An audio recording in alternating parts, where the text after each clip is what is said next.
భద్రాద్రి కొత్తగూడెం జిల్లా ప్రకాశం స్టేడియంలో ఖేలో ఇండియా జిల్లా స్థాయి క్రీడా పోటీలను ప్రారంభించారు కలెక్టర్ రజత్ కుమార్ సైని. 2 రోజుల పాటు kabaddi, kho kho, volleyball, long jump, running పోటీలను నిర్వహించనున్నట్లు తెలిపారు. ఈ పోటీల్లో గెలిచిన జట్టును రాష్ట్ర స్థాయికి ఎంపిక చేయనున్నట్లు తెలిపారు క్రీడా నిర్వాహకులు.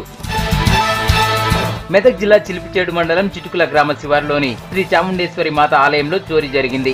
గేటు తాళం పగులగొట్టి హుండీని ధ్వంసం చేశారు దొంగలు. ఆలయ కమిటీ ఇచ్చిన ఫిర్యాదుతో సీసీ ఫుటేజ్ ఆధారంగా విచారణ జరుపుతున్నారు పోలీసులు.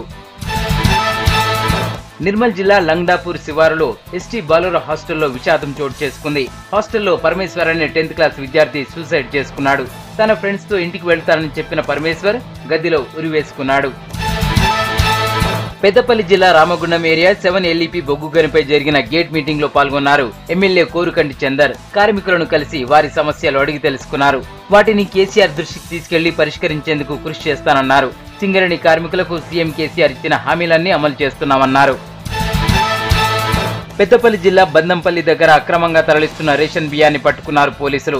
2 వ్యక్తులతో పాటు లారీని సీజ్ చేశారు. బేగంపేట గ్రామానికి చెందిన ఊరడి శంకర్, సితారా రమేష్ చుట్టుపక్కల గ్రామాల్లో రేషన్ బియ్యం కొని మహారాష్ట్రకు తరలిస్తున్నారు.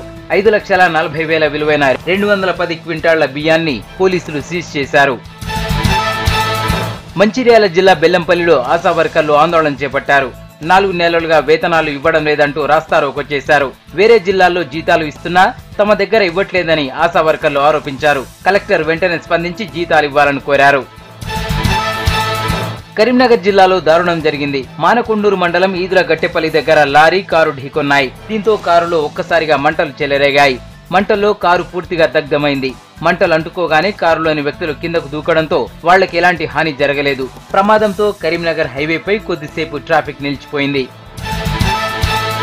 కరీంనగర్ నియోజకవర్గాన్ని అభివృద్ధిలో ముందుకు తీసుకుపోతామన్నారు ఎమ్మెల్యే గంగుల కమలాకర్. కరీంనగర్ లోని సుభాష్ నగర్ నుంచి చింతల్ వరకు నిర్మించనున్న బీటీ రోడ్డు పనులకు శంకుస్థాపన చేశారు.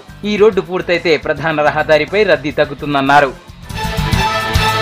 వరంగల్ జిల్లా హన్మకొండలోని రెడ్ క్రాస్ భవనంలో ఏర్పాటు చేసిన తలసేమియా రోగుల ప్రత్యేక వార్డ్, జనరిక్ మెడికల్ షాపులను పరిశీలించారు జిల్లా న్యాయ సేవల సంస్థ కార్యదర్శి అనురోజ్ క్రిస్టియాన్. వరంగల్లో ఇండియన్ రెడ్ క్రాస్ సొసైటీ అందిస్తున్న సేవలు బాగున్నాయన్నారు. రక్త సేకరణలో రాష్ట్రంలోనే 2వ స్థానంలో ఉండడం అభినందనీయమన్నారు.